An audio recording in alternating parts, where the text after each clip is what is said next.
Everyone, আমি পারমিতা তোমাদের কাছে একটা নতুন ঘরোয়া পদ্ধতিতে বিরিয়ানি রেসিপি কিভাবে বানানো যায় সেটা তোমাদের দেখাচ্ছি।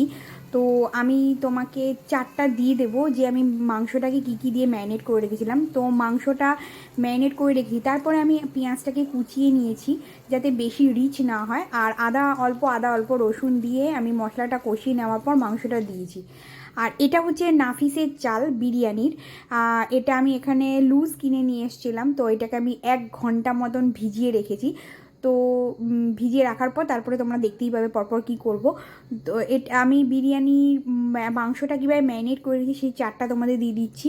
400 গ্রাম মাংস নিয়েছি, দই নিয়েছি আন্দাজ মতন, আদা রসুন বাটা আন্দাজ মতন, বিরিয়ানি মশলা, কেওড়ার জল, গোলাপ জল, মিঠা আতর দিয়ে 1 ঘন্টা মতন ম্যারিনেট করে রেখেছি। ঠিক আছে, পেঁয়াজটা ভাজা হয়ে গেলে মাংসটা দিয়ে দিতে হবে, তারপরে দেখতে থাকো। মশলাটা মানে মাংসটা কষে গেছে মশলাটা, তো আমি জাস্ট এটাকে সেদ্ধ হতে দিয়ে দিলাম। আরও কিছুক্ষণ বাদে আরও কিছুক্ষণ ধরে কষানোর পর একটু বেরেস্তা আর আলুটাকে ভেজে তুলে রেখেছি সেটা দিয়ে দেবো। তারপরে ভাতটাকে সেদ্ধ করে নিয়ে তারপরে বাকিটা দেখাচ্ছি তোমাদেরকে। দেখতে পাচ্ছ মাংস আমাদের অলরেডি সেদ্ধ হয়ে গেছে। তো আমরা এখন ওর মধ্যে হালকা বেরেস্তা, পেঁয়াজ আমি আগেই প্রথমেই ভেজে রেখেছিলাম, সেই পেঁয়াজ আর আলুটা আমি তোমাদের একটা নতুন ট্রিক শিখিয়ে দিচ্ছি, বিরিয়ানি আলুর ভেতরে কীভাবে বিরিয়ানির গন্ধ যাবে। তো ওটা আমি একটা মানে আলুটাকে সেদ্ধ করে হালকা মানে আলুটাকে ছুলে ফুটো ফুটো করে নিয়েছি, তার মধ্যে একটুখানি মিঠা আতর আর একটু ফুড কালার দিয়ে ভালো করে সেদ্ধ করে নিয়েছি। তারপর মোটামুটি সেদ্ধ হয়ে যাওয়ার পর ওটাকে আলুটাকে ভেজে তুলে নিয়েছি। এবার ওটাকে মশলার সাথে কষিয়ে নেব, দেখতে পাচ্ছ। তো আমি আলুটা দিয়ে দিয়েছি, এবার আমি কষাবো যতক্ষণ মানে জলটা একদম পুরোপুরি শুকিয়ে না যায়। আমি একদম ড্রাই করে করতে চাইছি, কারণ বেশি ভেজা ভেজা করলে ভালো লাগে না। তো আমি ড্রাই করবার জন্য এটাকে ওইভাবেই করবো, বুঝতে পারবে। এতক্ষণ ফ্ল্যাশ দিইনি, আমি ফ্ল্যাশটা দিয়ে তুলছি কারণ আমার রান্নাঘরটা অন্ধকার, কোয়ার্টারের রান্নাঘর, তোমরা বুঝতেই পারছো।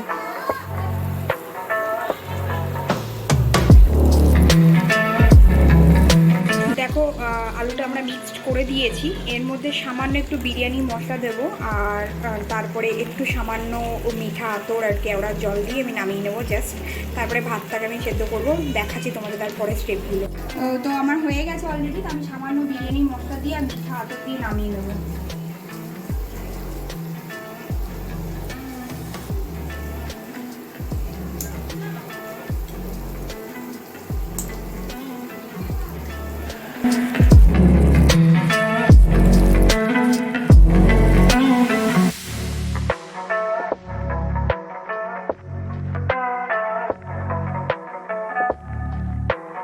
তারপরে দেখো তোমাদের নেক্সট স্টেপটা দেখাচ্ছি। আমি ভাত মানে বিরিয়ানির রাইসটাকে সেদ্ধ করবার জন্য তো যতটুকু দরকার মানে জল, আমি 2 কৌটো চাল নিয়েছি কারণ আমরা 2জন মানুষ আছি, তো 2জনের জন্য এনাফ। 2 কৌটো না 1.5 কৌটো মতন নিয়েছি, তো এনাফ। তার জন্য আমি জলটাকে অলরেডি বয়েল করতে দিয়ে দিয়েছি। এর মধ্যে আমি বাকি পরপর স্টেপগুলো দেখাচ্ছি তোমাদের। তারপরে দেখো আমরা বললাম তো তোমাদেরকে ভাতটা বয়েল করবার জন্য মানে ভাতটাকে সেদ্ধ করবার জন্য আমি জল বসিয়ে দিয়েছি অলরেডি। তার মধ্যে আমি গোটা মানে মশলা দেবো, তেজপাতা 1খানা, দারচিনি, এলাচ, লবঙ্গ আর একটু জায়ফল আছে, আর নুন আর ঘি দেবো। এটা মাটন ঘি আছে, মাটন ঘিটা তোমরা ইউজ করতে পারো, খুব ভালো।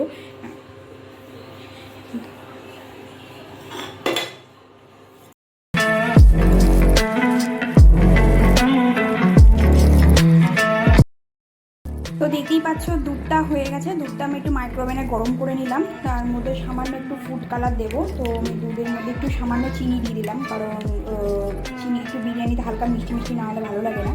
তো আমি হালকা একটু চিনি একটু ফুড কালার দেবো। এখানে ভাত গরম মানে ভাত হয়ে গেছে, তো আমি একটুখানি 70% পর্যন্ত ভাতটাকে সেদ্ধ করেছি। তো তারপরে ঠান্ডা হতে দেবো, তারপরে পর স্টেপগুলো তোমাদের দেখাচ্ছি। দুধের মধ্যে সামান্য একটুখানি ফুড কালার দেবো, দাঁড়াও, একদম সামান্য, লিটল বিট, সামান্য জাস্ট। এই কালারটা খুব ভালো, মানে এটা আমরা অনেক ধরনের ফুড কালার পাওয়া যায় প্যাকেটে, পাউচ প্যাকেট। তো আমি এই ফুড কালারটা ইউজ করি, তো এটা খুব ভালো। এটা অর্গ্যানিক অরেঞ্জ রেড পাউডার, এটা একটা ভালো ব্র্যান্ডের, মানে মোটামুটি সবাই মানে একটু এক্সপেন্সিভ হয়, আর দোকানে যেগুলো পাওয়া যায় ওগুলো একটু ভালো না। তো আমি নর্মালি একটুখানি কালার নিয়ে, দেখতেই পাচ্ছ কালারটা চেঞ্জ হয়ে গেছে, বেশি কালার দেবো না।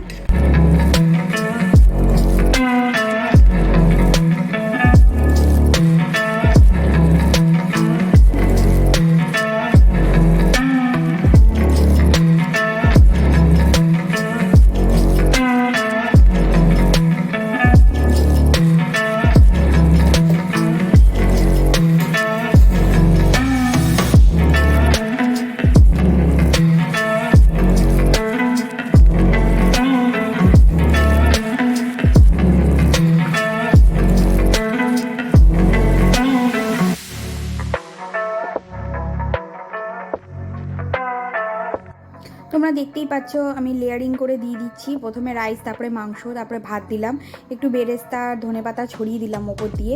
তোমরা যদি পুদিনা পাতা থাকে সেটাও দিতে পারো। তো পরপর লেয়ারিং করে দিচ্ছি, এরপরে আবার মাংস দেবো, যতটুকু তোমার যে কটা লেয়ার হয় মোটামুটি লেয়ার করে দেবে, বেশি কিছু দেবে না। তো তারপরে দেখতে থাকো কন্টিনিউ, এটা আমি দেখো পরপর লেয়ার হয়ে। তো আই থিঙ্ক তোমরা পরপর বুঝতে পেরেছো, আমি ভাত দিয়েছি, মাংস দিয়েছি, পরপর লেয়ার করে দিচ্ছি, ধনে পাতা দিচ্ছি প্রত্যেকটা ইয়েতে। আর চিনি তোমরা মাঝে ছড়িয়ে দিতে পারো, যেহেতু আমি দুধের সাথে অল্প করে গুলে নিয়েছি, বেশি মিষ্টি খাবো না, তাই জন্য ওটা আমি ওপর দিয়ে যখন দেবো তখন একবারে অলরেডি সব মিশে যাবে। তো আমি লেয়ার হয়ে গেছে, এবার দেখতে পাচ্ছি আমি ধনে পাতা ওপর দিয়ে ছড়িয়ে দিচ্ছি। এবার গরম ঘি দেবো, ঘিটা একটু ঘিটা মাইক্রোওভেনে গরম করে নিয়েছি হালকা 30 সেকেন্ডের মতন। তো ঘিটা ওপর দিয়ে দিলাম। এবার সামান্য যেটা দুধের মধ্যে ফুড কালার আর একটু সামান্য চিনি দিয়েছিলাম সেটা দিয়ে একদম কম লো ফ্লেমে, আমি যেহেতু ইন্ডাকশানে করছি, লো ফ্লেমে আমি এটাকে দিয়ে দেবো।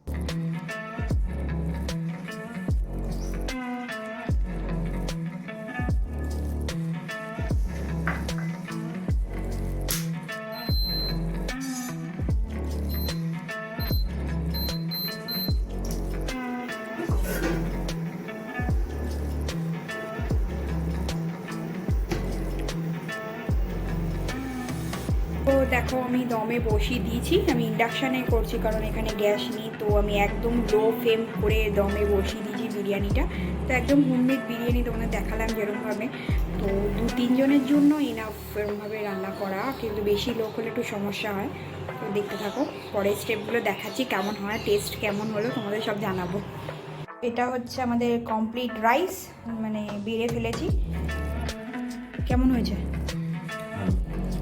আর সাথে হচ্ছে রায়তা, আমি এর মধ্যে পেঁয়াজ, ধনেপাতা, শসা, একটু গোলমরিচ, বিট নুন, একটু লেবু আর একটু সামান্য মিষ্টি দিয়ে ব্লেন্ড করে নিয়েছি, আর দই। তো এই আমাদের বিরিয়ানি কমপ্লিট। খাওয়ার পর কেমন লাগছে নাকি, টেস্ট কেমন হয়েছে? হে এভরিওয়ান, আমি পারমিতা। আজকে তোমাদের কাছে নতুন কোনো ব্লগ নয়, কালকে ব্লগের সাথেই আমি এন্ডিংটা করিনি। তো কালকে আমি বিরিয়ানির একটা রেসিপি ভিডিও করেছি, তোমাদের সাথে শেয়ার করা হয়নি এখনও, তো আমি শেয়ার করব। তো কালকে যেহেতু আমাদের বিরিয়ানি খাওয়া হয়েছে, তো আজকে আমরা বিরিয়ানি, সকালে বিরিয়ানি খেয়েছি, রাত্রে ডিম কষা ভাত খেয়েছি, তো প্রচণ্ড রিচ হয়ে গেছে। তাই আজকে আমরা দুজনেই বলেছি যে স্যুপ খাবো। আর সবথেকে বড় জিনিসটা হচ্ছে আজকে একটা জায়গায় নিমন্ত্রণও আছে, আমার আমার হাজব্যান্ডের কলিগের বাড়িতেই নিমন্ত্রণ রয়েছে, সেখানে যাব খেতে। ওখানেও হয়তো রাত্রে চিকেন আছে। আজকে আমরা দুজনেই ঠিক করেছি যে স্যুপ খাবো। তো আমি তোমাকে যে সামান্য লাইট স্যুপটা শেয়ার করছি, আর কালকে এন্ডিং করা হয়নি বলে ভিডিওটা, তাই আজকে আমি এন্ডিং করছি। তোমাদের বিরিয়ানি রেসিপিটা আমি শেয়ার করব 2-4 দিনের মধ্যেই। তোমাদের কেমন লাগলো আমাদের একটু জানিও। হোমমেড। আর আমি এখন কোয়ার্টারে রয়েছি, এটা আমার কোয়ার্টার, ঠিক আছে? কারণ সবাই জানো যে কোয়ার্টার কেমন হয়, নর্মালি একটু সেই পুরনো দিনের বাড়ি, আর উপর নিচ সবার সাথে শেয়ার করতে হয় করিডোরটা। তো সেরকমই একটা কোয়ার্টার, আমি সেখানে থাকি আর আমার হাজব্যান্ড এখানেই থাকে। আমি কলকাতায় যাওয়া আসার মধ্যে আমি এন্ডিংটা করিনি, তাই তোমাদের আজকে ভিডিওটা এন্ডিং করে দিচ্ছি। তোমাদের প্লিজ জানিও কেমন লাগলো আমাদের ভিডিওটা, আর আমি বিরিয়ানিটা করেছি কেমন হয়েছে সেটাও জানিও। Tata, by.